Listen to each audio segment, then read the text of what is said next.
Hey y'all, welcome back to this week's episode of AMA Friday with Amy Miller, recruiting in yoga pants. Thanks so much for coming back this week. Excited to chat with y'all about cover letters. Not something I thought we would tackle on the channel, but hearing a lot about it lately on the interwebs. So I want to share my 2 cents, give y'all some things to think about. I'm not totally convinced cover letters are necessary anymore. I'm going to tell you why, but y'all can decide for yourself.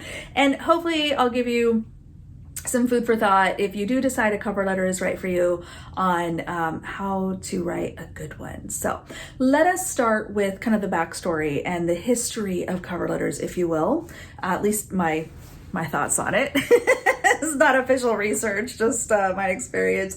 But I think that cover letters, initially definitely had a purpose, right? We used to send resumes in the mail, and you would see an ad in the, the newspaper, and you'd prepare your cover letter and you'd type it up on this beautiful paper and you would slide it into an envelope. And the rule was you got like an actual paper-sized envelope. You did not fold your resume. This is very important. No staples, no folds. If you had multiple pages, you paper clipped them together. Real pain in the ass at job fairs, let me tell you. But anyway, so you would slide that resume into the envelope, and because the recipient doesn't necessarily know what job you're interested in or what you're applying to or what have you, so you would put a cover letter on top of that resume. And so that cover letter usually had 3 paragraphs. And so paragraph 1 was your opener. I'm Amy Miller. I'm interested in a role you posted in the Seattle Times on this date. I'm including my resume for your consideration. Paragraph 2, something like, here's all the things about me that make me a great fit for the role. All that shit should be in your resume, but we would still put it in the cover letter. I don't know why. We were weird. And then paragraph 3 was kind of your closing call to action. So thank you for the consideration. I will call your office next Tuesday to check in with you. I'll follow up. I'll drive by your house, whatever. Closure was different then. So please don't drive by people's house. But that was kind of the general idea. That cover letter was intended to kind of be that opener and explanation of why someone should read your resume. So my thoughts, now 22 years later, my thoughts, do we still need cover letters? Are they still required? Honestly, I don't think so. Because I think a lot of the problems that a cover letter was solving have been addressed through other methods. So the role that you're applying to, right? If you're applying online, and a lot of us are, certainly recommend it. But the recruiter or the recipient knows the role that you're interested in. You're actually attached to that position in the ATS. So I don't need a cover letter saying I'm interested in role 1, 2, 3, 4. Like, I know you're attached to role 1, 2, 3, 4. I see that.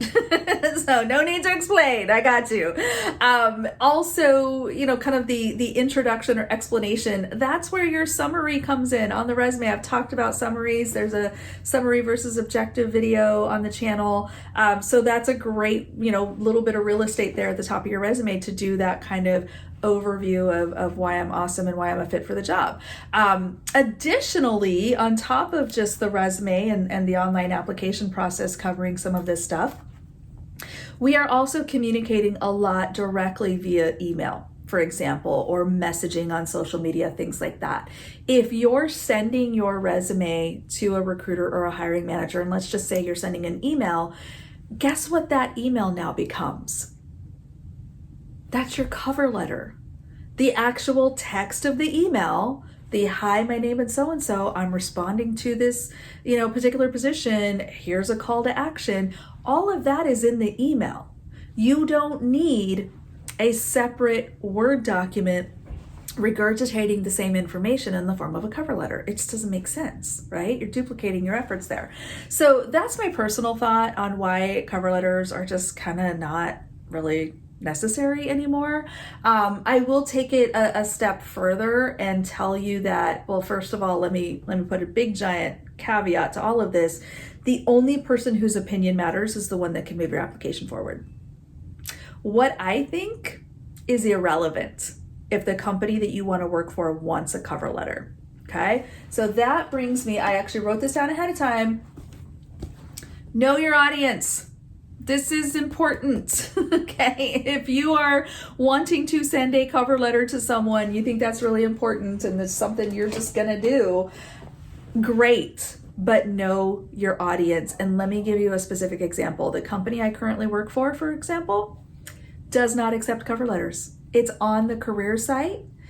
Very clearly states we are a peculiar company. We do not require them. We do not ask for them. We do not have a space for you to upload them.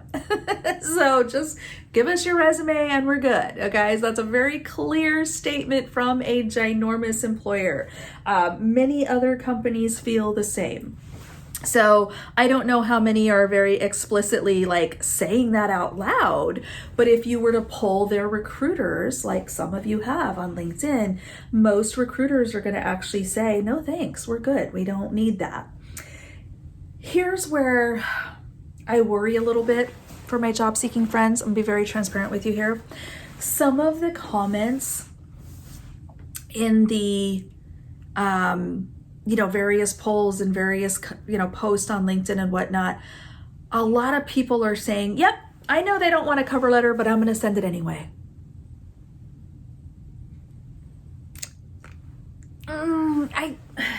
Y'all, this one makes me feel weird. I gotta be honest with you. I want to say this carefully, because there's me speaking as myself and sharing my own personal thoughts and opinions. That's really the whole basis for this channel, is just to kind of share my insights and hope it helps y'all. But there's also things that I feel pretty confident are true, okay? So let me say very clearly, I would never hold against a candidate that they sent a cover letter, even though my company explicitly says we don't want them. It would not upset me. It would not bother me. I'm not going to be mad. I'm not going to reject you because of that. Like, I will wonder why the hell you bothered, but I won't be upset. Like, it is what it is. You made a choice. Okay, fine. Not every recruiter and certainly not every hiring manager is going to give you that much grace. I'm just being honest. If you're just basically thumbing your nose at a very specific guideline, it's maybe not the best look for you as a job seeker. I'm just being straight with you, okay? And, frankly, the reverse is true. If the company is saying, you know what, we want a cover letter, maybe it's a writing position, maybe it's a marketing position, maybe there's something specific, about this, kind of role that just they want the cover letter for whatever reason. It's not for me to judge. Then you damn well better include one, right? So there's an element of like communicating with people the way that they want to be communicated with that we have to follow. There's like an unwritten social contract there. Okay, so that goes back again to the know your audience. Know your audience, y'all. You've got to be sensible about this. If you feel like a cover letter is really important, apply to companies that want cover letters, because if you're including them with companies that don't, I'm just saying it's maybe not the best look. Just food for thought. Okay, so that's number one. The second thing is, I'm going to say personalize. Personalization is really important. It needs to be, I kind of, walked you through the 3-paragraph, standard cover letter we saw all the time. And so the personalization is key. Like if you're just copying and pasting the same old, kind of 3-paragraph letter to every employer, it's like, what value are you really providing there? Like, how are you specifically addressing, well, I read this on your website, or I saw this thing in a press release, or I heard from a friend about this other thing. Like, if you're going to use that really valuable real estate in the hopes that someone reads it, y'all make it interesting. Speak to the needs of the role as best you know them. Speak to something cool that's happening in the organization, or speak to something you heard from a good friend, who, hey, word on the street is you need somebody to do this. That's me. There's ways you can kind of make it about the recipients. And that's so key, right? We talk about that in our outgoing messaging. We even talk about it in targeting our resumes. But when you are making your outreach, your cover letter about the person reading it, your odds of looking, more positive in their eyes go up considerably. As long as they're not mad that you sent them a cover letter to begin with. Just saying, y'all, because a lot of companies don't want them.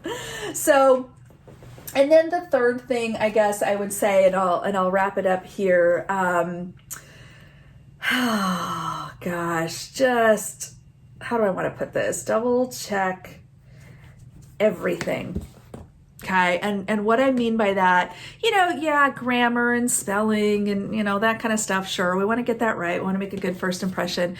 But can I also tell you? I don't need the whiteboard for this. Can I also tell you that when I was getting cover letters regularly, I would get, 1 in 5 would include a cover letter. And I'll bet you probably a good 1 in 10, 1 to 15 of the cover letters I received were addressed to a different company. So those are fun. I would get cover letters all the time. Dear so-and-so, dear hiring manager, to whom it may concern, whatever. That's a whole other topic. How do I start the damn thing? I don't know. Do you have somebody's name? It's goofy. But anyway, I am so excited about applying for a role at Walmart.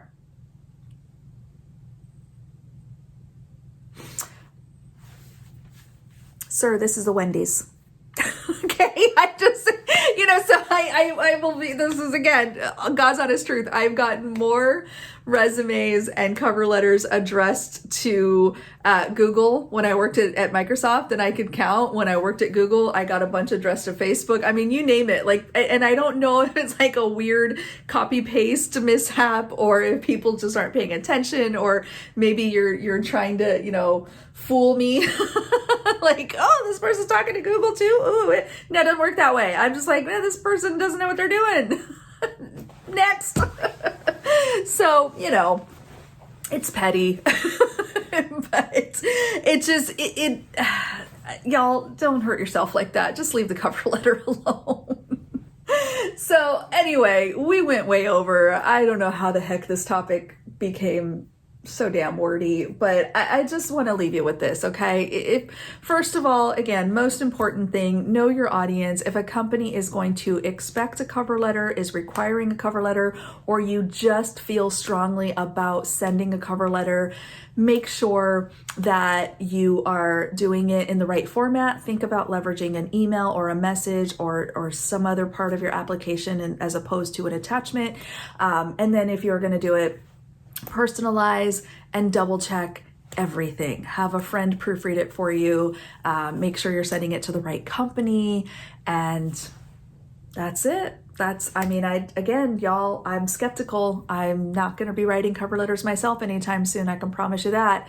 So if you are choosing to be team cover letter, I wish you the very best of luck. Would love to hear success stories. If you have them down below in the comments, please feel free to drop a note. And, what can I say? Words, anything else you want to add, let me know.